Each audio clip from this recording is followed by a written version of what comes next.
Um, Hi. Uh, um, I I am I am Karplus-Strong synthesis enjoyer on YouTube. Um, Also known as Izzy is busy or just Izzy. Um, MIDI girl and was previously known as Piss Baby on this channel, which is a 100 gex reference, and I hope people who saw that channel name didn't think it was something else. It's just a 100 gex reference. Um, I guess I should explain what I'm doing. I'm trying to I'm kind of just recording um like a journal type thing, kind of journal vlog, whatever you want to call it. Um, I have nothing to do a lot of the time, so I thought this would be interesting. So we're giving this a try. Um, I have. I'm just gonna yap. I'm just gonna talk about whatever. And the first thing, or I guess the only thing I really wanted to talk about in specifics, or specifically, was Sorry, I just showered, so my hair probably looks a bit wonky. Don't worry about that. It'll floof up later. Um, I got a Rambly plush. I got the what was it? The Makeship. Is that is that the company that produced this? Um, the limited edition Rambly plush that is, excuse me, I was just eating, so that is no longer available anymore. Limited edition, only 18,000 only. That's a lot. I 18,575 of these were made. I say that's a lot, but it is a big video game franchise, so it's already selling for like $200 on eBay, and I only got this thing like last month. I love my Rambly plush. Rambly's a big hyperfixation. Rambly in the profile picture, obviously. Um, I love this little guy. Look at him. He's cute. Boop. Um, uh, I love Rambly. I should also mention, really quickly, it is in my channel profile, but I might as well say it here as well. I'm trans. I I am transgender. I use she/her pronouns. So just letting you know. The reason I'm stuttering so much is I don't know. I just do that. I always stutter. It's probably an anxiety thing right now, but I mean it doesn't really matter. It's just always happening. So yeah, this is my little rambly guy. I've never even played the game, but I love this little dude. Big hyperfixation for me. Especially when I first found out about him and like whenever these were being made in the first place, is when I found out about him through Patricia Taxon. I love Patricia Taxon. She's another big hyperfixation of mine. I love her YouTube channel and her music and her just general vibe, I guess. Um, and I found out about Rambly through her second channel called Puppy Helic Triangle, which is associated with another hyperfixation of mine, which is Autechre, but I'm already going down rabbit holes. So, but yeah, Rambly Plush found out about it from Patricia Taxon because she had a four-part series where she slowly spiraled into insanity over this little creature. Uh, if you know, you know, and if you don't, maybe you don't want to know. But if it piques your curiosity, I highly recommend. It's definitely an interesting saga. That's for sure. Rambly Flesh, I love Rambly. Um, I have Squishmallows too. This is Gala. I love Gala. Um, my ex at this point, got me, well, got Gala for himself kind of, but he ended up giving Gala to me. This was our child. Of course, I say ex. We are not together anymore, which is, uh, no negative things towards him. That was my fault. I fucked that up. Um, And then we have this pig that does not have a name. Well, I mean, it does, but I don't know the name. I don't feel like looking at the tag. So, it's just pig. This is the pig. I use this as my pillow. Oh, I'm also in bed, because I don't own a desk. And the lighting where I can sit and record is fucking garbage. I don't know. I don't know how YouTube works, so I'm kind of worried that cursing might um might get me, like, I don't know, something might happen, but at the same time I'm not monetized in the first place. I'm literally just doing this for fun. I'm very in my head, if you couldn't tell already. I'm gonna be speaking to the camera like it's just one singular person, by the way, which, I mean, is good for feeding the parasocial relationship aspect of vlog content, but it's not really like I, I don't know. It's unrealistic, I guess. Especially since, like, nobody's gonna watch this, probably. I hope. If you do watch this, hi. I'm sorry that you have to witness this, and I'm sure you've already clicked off, but that's fine, because this is for me. Uh, um, yeah, I mentioned Autechre earlier. Autechre's a big hyperfixation of mine. They're probably my favorite electronic group right now. For like the past 2 years, I really like Autechre. They have two albums that I really, really like that are 10 out of 10s. I have all of my. I'm a big music nerd. I have all of my 10 out of 10 albums on my album of the year page, which is linked in the YouTube thingy. My bio. It's linked in my bio, I guess. Is that what you would say on YouTube? I don't know. It's somewhere in there. Go find it. Um, but yeah, I have all my 10 out of 10s there, and Autechre have these two albums that I consider both of them to be 10 out of 10 albums. One of them is Confield, which is actually what Puppy Helix Triangle is a reference to. There's a song on Confield called Parahelic Triangle. I believe I'm pronouncing that correctly. But I could be mistaken. Is a good song. The whole album is really good. It came out in. Sorry, I'm gonna keep messing with my hair as it dries. You're just gonna have to deal with that. The album came out in 2001. I don't know the month, but it's a really good album. There, I was gonna say the track list, but I don't even remember how many songs there are on it. Is there like 9? I could name all the songs in my head. There's like 6 Goes Poes. I don't know if I'm pronouncing that correctly at all. Probably not. But that's a good song. And then after that is Sea Fern, which is excellent. It has vibraphones. It's one of the few electronic songs I know that has vibraphones in it. It's really interesting. And then for all you Aphex Twin lovers that are surely watching this, the next song that I'm, for some reason, Pen Expers.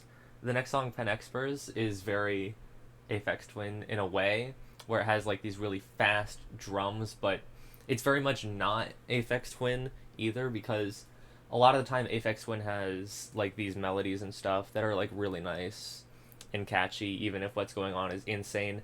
And this song does have a nice like chord progression, but for the most part it's just complete and utter chaos. And it repeats as well, even though this drum pattern that that is going on in this song is just so like insane.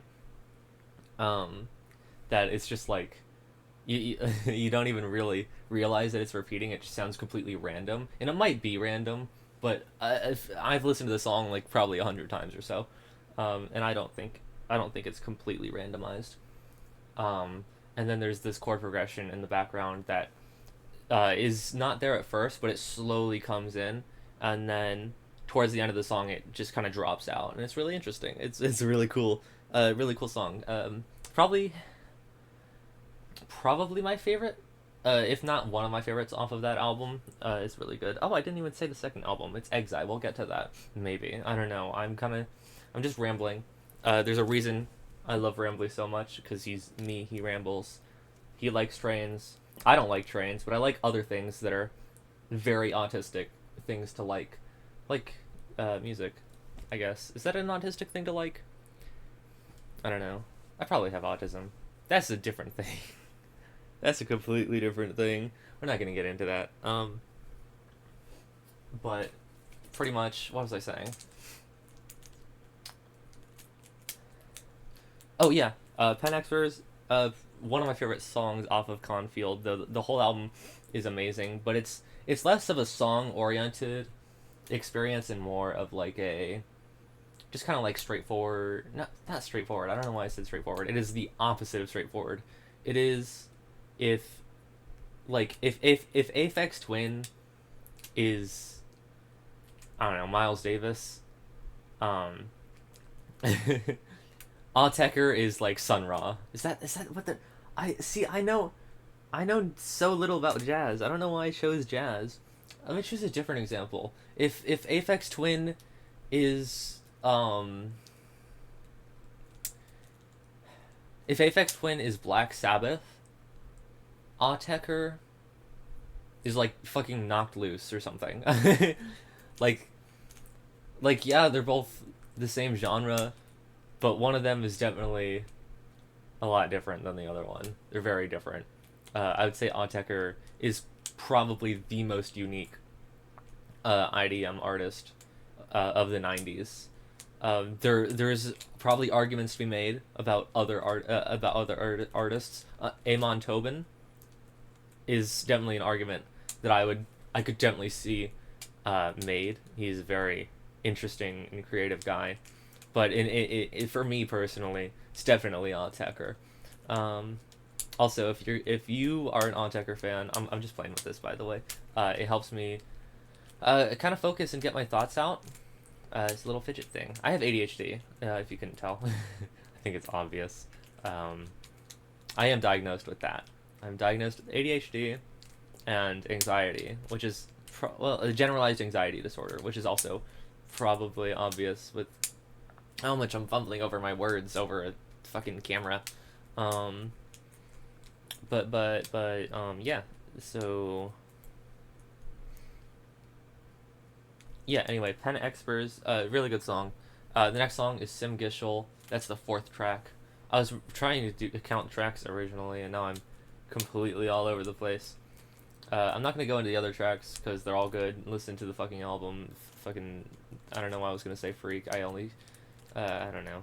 I say that to my friends. I call my friends freaks because I think it's funny, and also it's sort of like a reclaiming thing because in the LGBTQ community, a lot of us have faced homophobia, transphobia, etc., and we get called freaks. So you know, someone will see a gay person and be like, you freak, you sodomite, which is insane. That's a crazy word. Um, I guess I say freak, one, because it's funny. Two, it's sort of a reclaiming thing, almost like a slur, but not quite. Um, so I call my friends freaks. They're freaks, fucking weirdos, right? Um, and I ended up calling the camera a freak because I'm a freak. So Confield tracks. Okay, so Simgishel is fourth track, Perihelic Triangle, and then after that is Bine, and then I did it Casein, and then Uvial, and then Lentic Catachrasis. Their song titles are gibberish most of the time. So, but yeah. So that's 9 tracks. Okay, that's what I thought. But I don't know why. I just had to check, and it took me a million years to figure that out. It took me way too long. um. But yeah, I love Autechre. The other album is Exile. I'm not even gonna get into that. It's a crazy album. It's 2 hours long, and it's amazing. It's absolutely glorious. Highly recommend. I'm not gonna get into it because I already wasted so much time of this vlog just talking about fucking Confield. I'm not even gonna worry about that. So.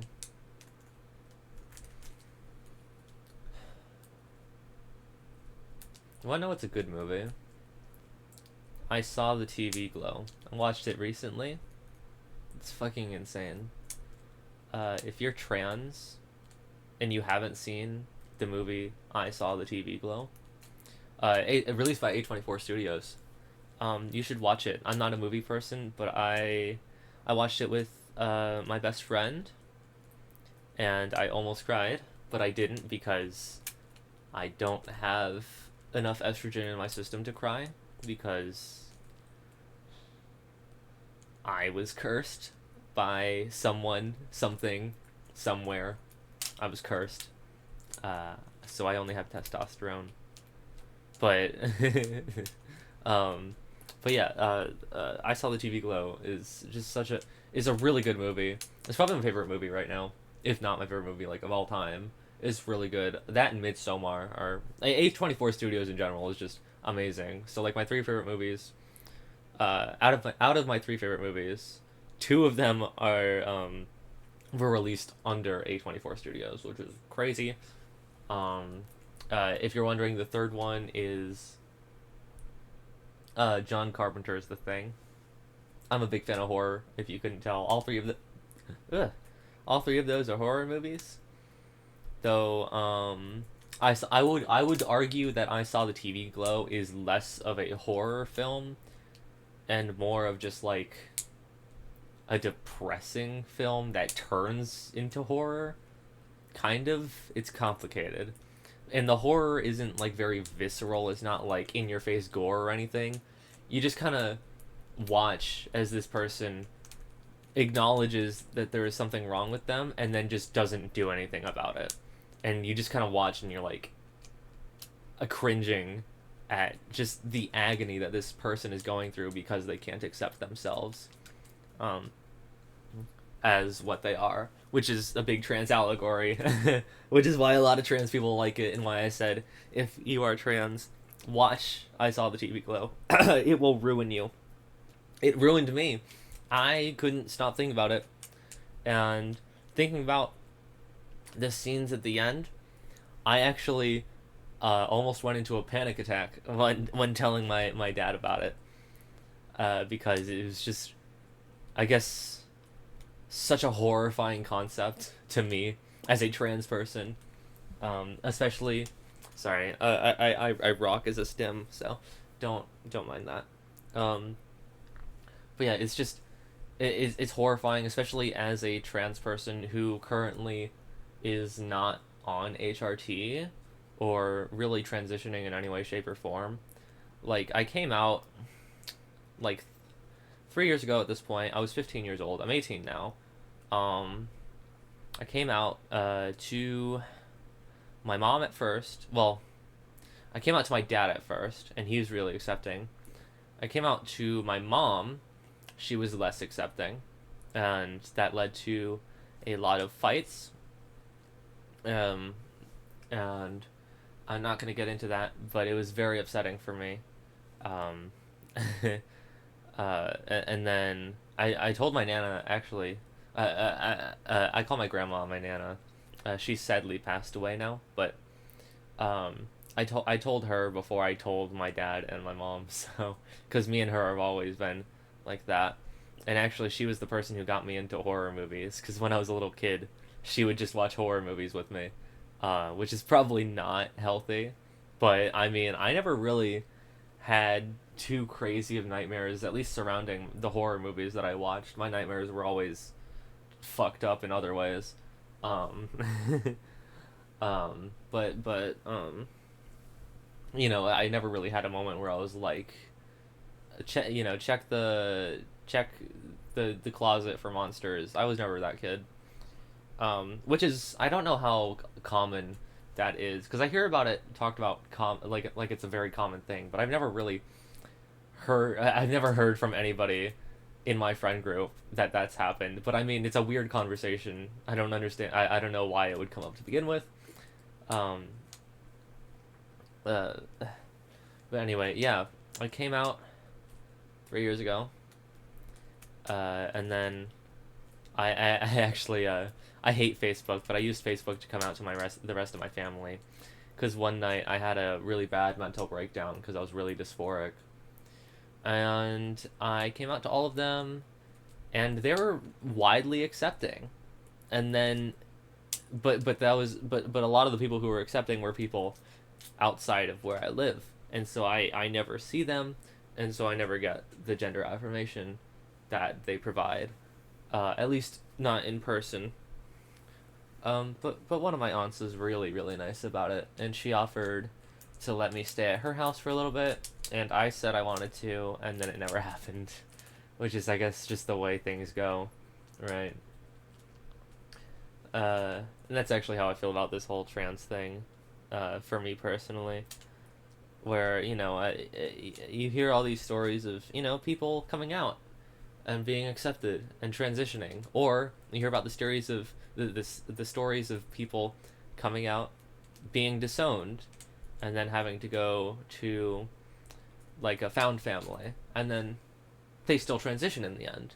But I'm in this weird limbo space where I'm in a situation where I'm somewhat accepted and somewhat not accepted, which means that I'm not really in a situation where I can be disowned or like kicked out or anything, which is a good thing.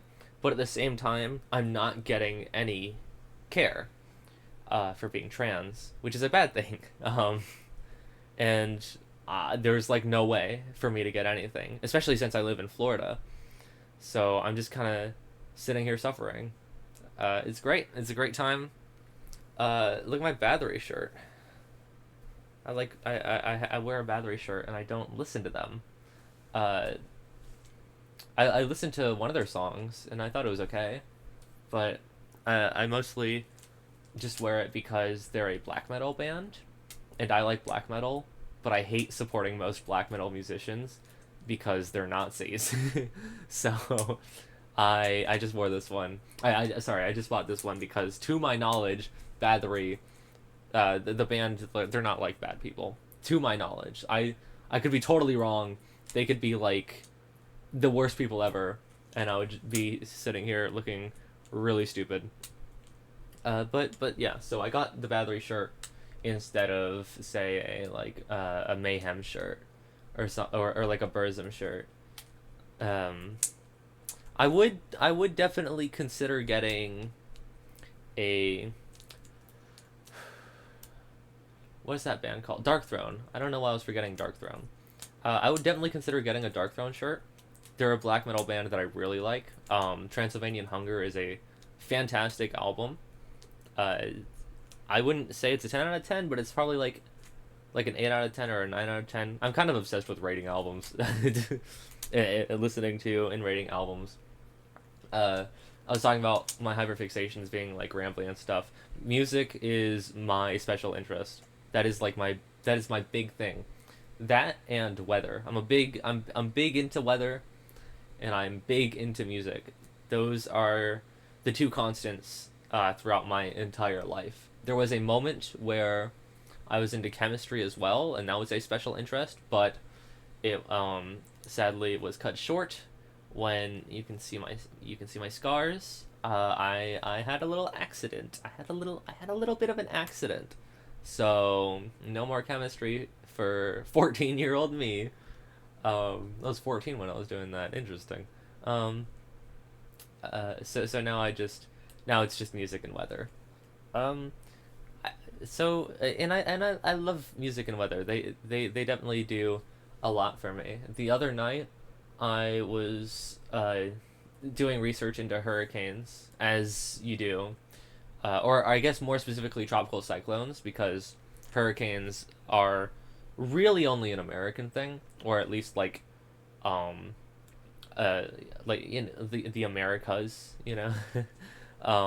everywhere else they have different names for them. So, some places say cyclones, some places say typhoons. It just depends on the area. But I was doing research into tropical cyclones, which is the overall name for these types of systems. I guess the scientific name, I'm not sure if it's actually the scientific name. I need to do more digging into the actual science of weather. But For now, it's mostly just knowledge about certain storms and tornadoes and hurricanes and stuff like that. So I was doing research into tropical cyclones, and I found a picture that was very intriguing to me. It was this very distorted picture of a cyclone that was hitting Bangladesh in the 90s, and it freaked me the fuck out. Most storm photos don't freak me out; they're just like very intriguing to me.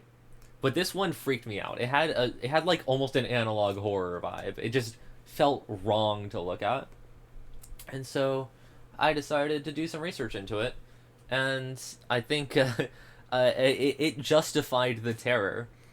Uh, the picture, you can look it up. It's the first picture of it on Wikipedia. The 1991 Bangladesh cyclone. It was a hurricane equivalent Category 5, 160 mile per hour winds. I believe a minimum pressure of 916 or 917 millibars. I could be misremembering that. I remember it being under 920. And for those of you who don't know, any storm, hurricanes and tropical cyclones are generally the lower the pressure, the more intense the storm. So, like normal pressure is 1,000 millibars, 1 atmosphere. But when storms go into like the lower 900s range, they get really intense. So for context, Hurricane Katrina had a central pressure of 908 millibars at peak intensity, which is really low, especially for the Atlantic. A lot of storms in the Atlantic are weaker than storms in the Pacific. And I actually am interested in why, and I'll probably look into it. I've always just assumed there's more ocean, so that's why. But also, the Pacific Ocean experience the typhoons in the Pacific Ocean experience rapid intensification a lot more often, at least from what I've seen, than storms in the Atlantic. So there's probably a lot more going on there than just more ocean. But I could be wrong. I haven't done really any research into it. So anyway, I was looking into the 1991 Bangladesh cyclone, and it killed a lot of people. It was on Wikipedia, according to Wikipedia, and according to some other sources I found, the death toll was 139, approximately 139,000 people, which, for context, that's insane. Hurricane Katrina killed around 1,000 people. Hurricane Maria in 2017 killed about 3,000 people in Puerto Rico. And that was a devastating storm. That is pretty much worst case scenario. So 100,000 people, over 100,000 people, is like mind-boggling. There are very few storms that do that much damage. Sorry, excuse my smiling. I'm just very passionate about these topics. I'm not smiling at like the number. It's just my passion. I'm ranting, and I'm excited to talk about things that I know stuff about. So, for context, the deadliest tropical cyclone in recent history was the 1970 Bola cyclone, which killed 500,000 people, and the only reason it was that deadly was because of political stuff. Pretty much at the time, this also hit Bangladesh, by the way, but at the time, Bangladesh was part of Pakistan, so they called it East Pakistan and West Pakistan. And pretty much what happened was the leader of West Pakistan believed that the people in East Pakistan weren't going to vote for him in the next Pakistani election. And so what he decided to do was not warn about this storm that was coming in, so that it would wipe out as many East Pakistanis as possible, so that he would have less competition in a way. Uh, he was a genocidal maniac, by the way. So obviously a genocidal maniac. But after the storm, he also continued the genocide. Uh, but yeah, so the storm had zero warning, and it had like 20-foot storm surge, and so when it came in, there was really nothing people could do. But the 1991 Bangladesh cyclone was actually warned, and about 2 million people evacuated. But because of the specific storm conditions and it happening in April, a lot of people. The April thing is sort of like it happened in April, but that being the reasoning why more people didn't evacuate is sort of just like me kind of um, making an inference. It's not like confirmed. They didn't go around asking people, why didn't you evacuate? And they said, oh, because it's April. That didn't happen. At least not to my knowledge.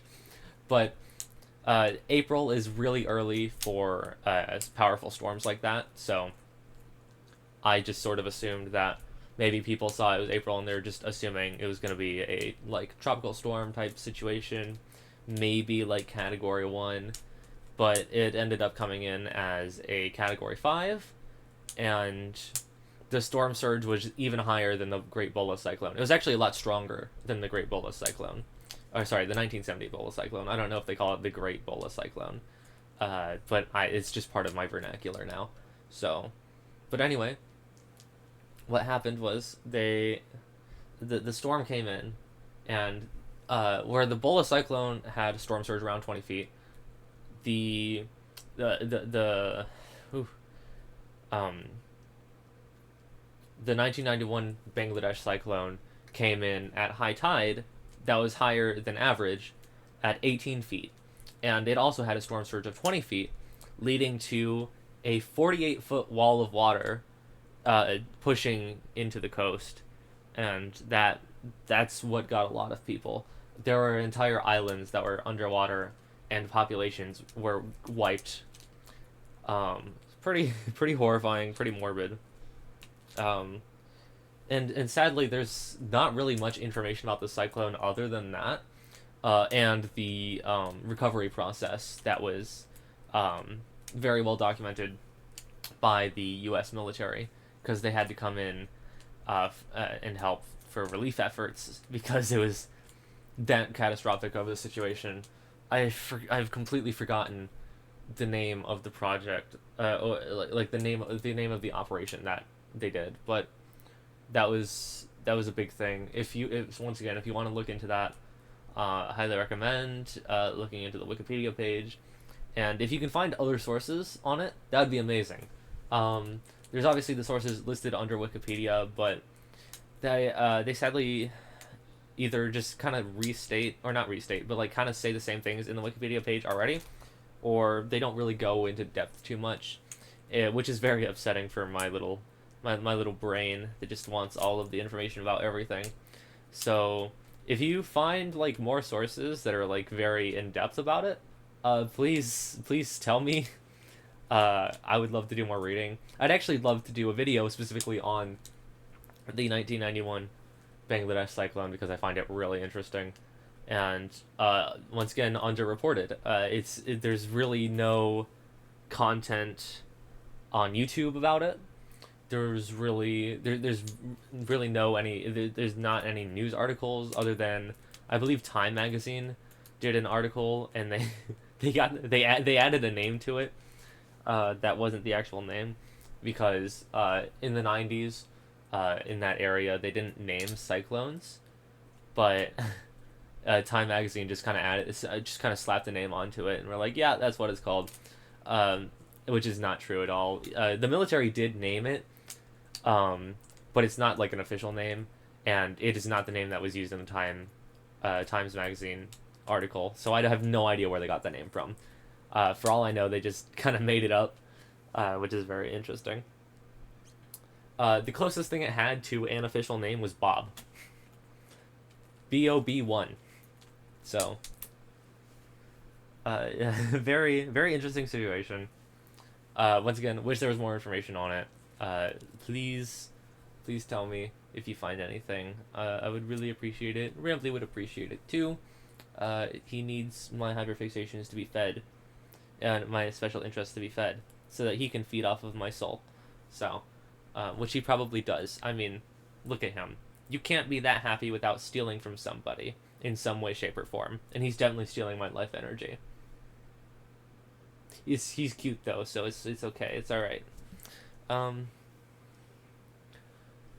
I think I've rambled enough. It's been like 30 minutes. I'm gonna stop rambling now, and I don't know how to end a vlog. I don't think I've ever watched a vlog all the way through actually. This was kind of inspired by Melanie, by the way. If you've seen her channel, she's great. Love her. Um, Great content. Sad content for me because she's on estrogen and I'm not, and I have really bad gender envy and gender dysphoria. So, but she's really cool. Highly recommend. Go support her. Um, so, yeah. Thanks for watching. I missed the stop recording button. Okay.